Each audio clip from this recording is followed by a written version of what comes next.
Hi friends, welcome back to our channel.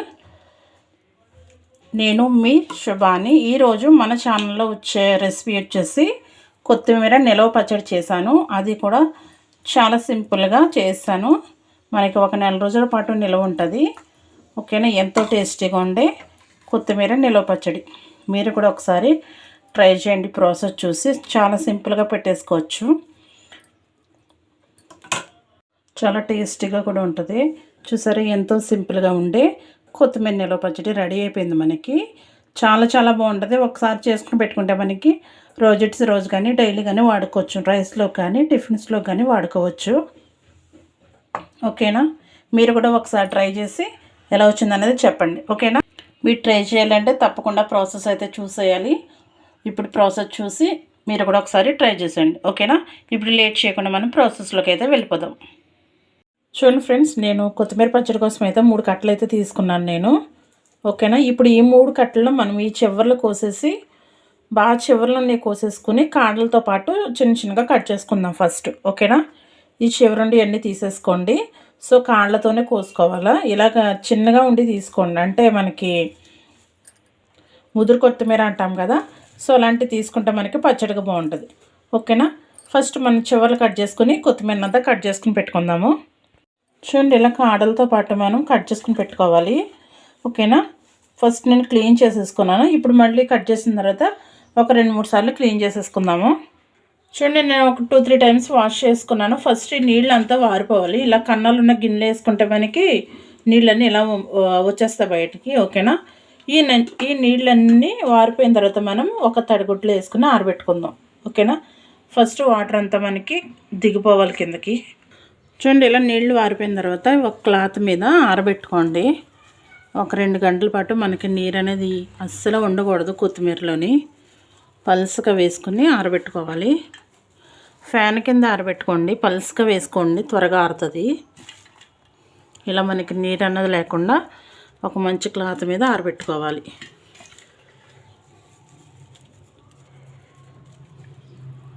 చూడండి, ఇలా పల్స్గా ఆరబెట్టుకోండి. ఇలా పల్స్గా ఆరబెట్టుకుంటే త్వరగా ఆరిపోద్ది మనకి. ఓకేనా? ఒక 2 గంటల పాటు ఇలా ప్యాన్ కింద ఆరబెట్టుకోవాలి. చూడండి, నాకు కొత్తిమీర 2 అవర్స్లో మొత్తం క్లీన్గా ఎక్కడ తడి లేకుండా ఆరిపోయింది. కరెక్ట్గా నాకు ఒక గిన్నె అయ్యింది. మీరు దీన్ని కొలుచుకోవాలి. ఏదన్నా ఒక గిన్నెతో మెజర్మెంట్ చేసుకోవాలి. ఎందుకంటే మిగతా ఐటమ్ అంటే మిగతా అన్నీ ఎండుమిరగాయలు కానీ మిగతా ఏవైనా సరే మనకు కొలతలతో వేసుకోవడం కోసం మనం ఫస్ట్ కొత్తిమీర అనేది మెజర్మెంట్ చేసుకోవాలి. నాకైతే 1 కప్ అయ్యింది. సో ఇప్పుడు ఇది పక్కన పెట్టేసుకుని మిగతాయి కూడా కొలుచుకుని తీసుకుందాం. అలాగే ఎండుమిర్చి దీంతో నేను ఈ కప్పుతో నేను కొత్తిమీర అనేది కొలుచుకున్నాను. సో నాకు 1 కప్పు కొత్తిమీర వచ్చింది కాబట్టి దీనికి 1/2 కప్పు ఎండుమిర్చి తీసుకున్నాను. ఇవి సుమారు 50 గ్రాములు 100 గ్రాములకు మధ్యలో ఉంటాయి. ఓకేనా? ఇవి కూడా మనం 2 ముక్కలు చేసుకుని పక్కన పెట్టేసుకుందాము. చూడండి, ఇలా 2 ముక్కల కింద కట్ చేసుకుంటే మనకి ఎండుమిర్చి అనేది బాగా ఎగుతుంది. ఓకేనా? ఇప్పుడు ఇవి కూడా పక్కన పెట్టేసుకుని మనం చింతపండు అనేది నానబెట్టుకుందాము. చూడండి, నేను ఒక 50 గ్రాముల చింతపండు తీసుకున్నాను. మనకి ఈ తీసుకున్న కొత్తిమీరకి 50 గ్రాముల చింతపండు సరిపోద్ది. సో ఇందులో మనం బాగా కాగిన కొన్ని నీళ్ళు, అంటే మనకి చింతపండు మునిగేంత వరకు వేసుకుంటే సరిపోద్ది. వేసేసుకుని మనం చింతపండు అనేది నానబెట్టుకోవాలి. ఓకేనా? ఇలా నానబెట్టేసుకుని పక్కన పెట్టేసుకుందాము. ఇప్పుడు స్టవ్ వెలిగించుకొని ప్యాన్ పెట్టుకున్నాను నేను. ఇందులో 1 స్పూన్ మెంతులు వేసుకుందాము. 1 స్పూన్ మెంతులు, అలాగే 1 స్పూన్ ఆవాలు వేసుకుందాము. 1 స్పూన్ ఆవాలు. ఇవి డ్రైగానే వేపుకోవాలి. ఓకేనా? మనకి మెంతులు అనేవి ఎర్రగా వచ్చేంత వరకు వేపుకోవాలి. చూడండి, మనకి మెంతులు ఆవాలు బాగా ఏగిపోయినాయి కదా. ఇప్పుడు ఇవి తీసి పక్కన పెట్టుకుందాము. ఇప్పుడు ఇదే ప్యాన్లో 1 స్పూన్ ఆయిల్ వేసుకుందాము. 1 or 2 స్పూన్స్ వేసుకొని సరిపోద్ది. ఇప్పుడు ఈ ఆయిల్లో మనం ఫస్ట్ తుంచి పెట్టుకున్న ఎండుమిర్చి వేపుకుందాము. ఇలా తుంచడం వల్ల మనకి విత్తనాలు అనేవి బయటకు వస్తాయి కదా, అవి కూడా బాగా ఏగి మనకి పచ్చడి అనేది టేస్ట్ బాగుంటుంది. సో ఇలా తుంచుకుని వేసుకోండి. ఈ మనకి ఎండుమిర్చి అనేది బాగా ఏగాలి. చూడండి, ఎండుమిరగాయలు ఎంత బాగా ఏగాయో. బాగా ఏగాయి కదా ఎండుమిర్చి. ఇప్పుడు ఇవి కూడా తీసి మనం పక్కన పెట్టుకుందాము. చూడండి, ఎండుమిర్చి పక్క తీసేసుకున్నాను. అదే ప్యాన్లో నేను 1 స్పూన్ ఆయిల్ వేసుకున్నాను ఎక్స్ట్రా. ఇప్పుడు మనం ముందుగా ఆరబెట్టుకున్న కొత్తిమీర వేపుకుందాము. కొత్తిమీర ఇలా ఆయిల్లో మగ్గించుకుంటే సరిపోద్ది మనం. ఓకేనా? చూడండి, ఇలా మగ్గించుకుంటే సరిపోద్ది మనకి. కొత్తిమీర ఇలా సరిపోద్ది. ఓకేనా? చూసారు ఎంత వేస్తే ఎంత అయిందో. ఇప్పుడు ఇది కూడా మనం తీసి పక్కన పెట్టుకుందాము. చూడండి, కొత్తిమీర కూడా సపరేట్గా తీసుకున్నాను. చింతపండు, కొత్తిమీర, అలాగే ఎండుమిర్చి, ఆవాలు, అలాగే మనకి మెంతులు అనేవి రెడీ అయిపోయినాయి కదా. ఇప్పుడు మనకి ఇవన్నీ 3 కూడా చల్లారాలి. చల్లారే లోపు మనకి వీటికి పోపులు పెట్టుకుని ఉంచుకోవాలి ఫస్ట్. ఓకేనా? ఇప్పుడు మనం పోపులు పెట్టుకుందాము. చూడండి, స్టవ్ మీద ప్యాన్ పెట్టుకుని నేను 100 గ్రాముల ఆయిల్ అయితే వేసుకున్నాను పోపుల కోసము. ఓకేనా? ఇప్పుడు కొంచెం ఆయిల్ వేడెక్కనిద్దాము. చూడండి, ఆయిల్ వేడెక్కిన తర్వాత 1 స్పూన్ జీలకర్ర వేసుకోండి. అలాగే 1 స్పూన్ పచ్చెనగపప్పు, 1 స్పూన్ ఆవాలు, 1 స్పూన్ మినపప్పు.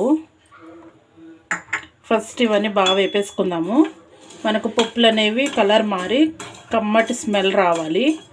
ఓకేనా? మనకి పప్పులు ఇలాగ ఎగుతున్నప్పుడు మనకి కమ్మగా స్మెల్ వచ్చేటప్పుడు ఒక 15 వెల్లుల్లి రబ్బలు ఇలాగా దంచుకుని వేసుకోండి.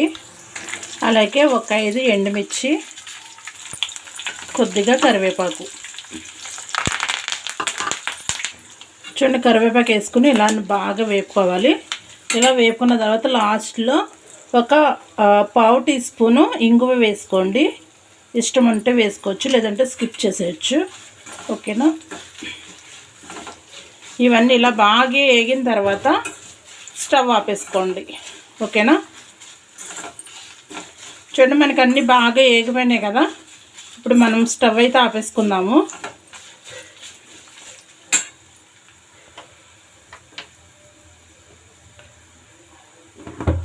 ఓకే, స్టవ్ అయితే ఆపేసుకున్నాను నేను. మనకి ఈ పోపులు అనేవి బాగా చల్లారాలి. ఓకేనా? చూడండి, మనకి ఈ పోపులు చల్లారేలోపు మనం ముందుగా వేపు పెట్టుకున్నాం కదా ఎండుమిర్చి, అవి వేసేసుకుందాము. అలాగే మెంతులు, ఆవాలు కూడా వేసేసుకుందాము. అలాగే కొత్తిమీర కదా వేసేసుకుందాము. ముందుగా వేపు పెట్టుకున్నాం కదా కొత్తిమీర, అది కూడా వేసేసుకుందాము. అలాగే చింతపండు నానబెట్టుకుందాము కదా, ఆ చింతపండు నీళ్ళతో సహా వేసేసుకుందాము. అలాగే 1 స్పూన్ పసుపు కూడా వేసుకుందాము. ఇప్పుడు మన టేస్ట్కి తగ్గట్టు సాల్ట్ వేసుకుందాం. ఓకేనా? ఇప్పుడు ఇదంతా మిక్సీ పట్టుకుని వద్దాము.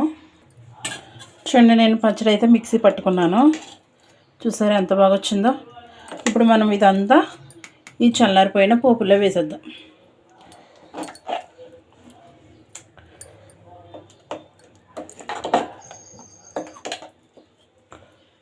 ఓకేనా? మొత్తం అంతా ఇలా వేసేద్దాము. చిన్న పచ్చడి అయితే ఇందులో వేసేసుకున్నాను. ఒకసారి మన పోపులన్నీ బాగా కలిపేసుకుందాము.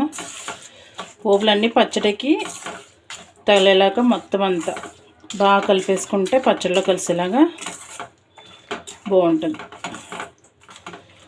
ఒకసారి మొత్తం అంతా బాగా కలిపేసుకుందాం. చూడండి, ఫైనల్లీ మనకి కొత్తిమీర నిలవ పచ్చడి రెడీ అయిపోయింది. చూసారా ఎంత సింపుల్గా అయిపోయిందో. చాలా చాలా ఈజీగా అయిపోతుంది. మనం చాలా బాగుంటుంది. ఒక 4 రోజుల పాటు నిల్వ ఉంటుంది మనకు ఫ్రిడ్జ్లో పెట్టుకుంటే. చూసారా ఎంత సింపుల్గా అయిపోయిందో. మీరు కూడా తప్పకుండా ట్రై చేయండి. ఒకసారి చేసి పెట్టుకుంటే మనకి ఒక 4 రోజుల పాటు నిల్వ ఉంటుంది.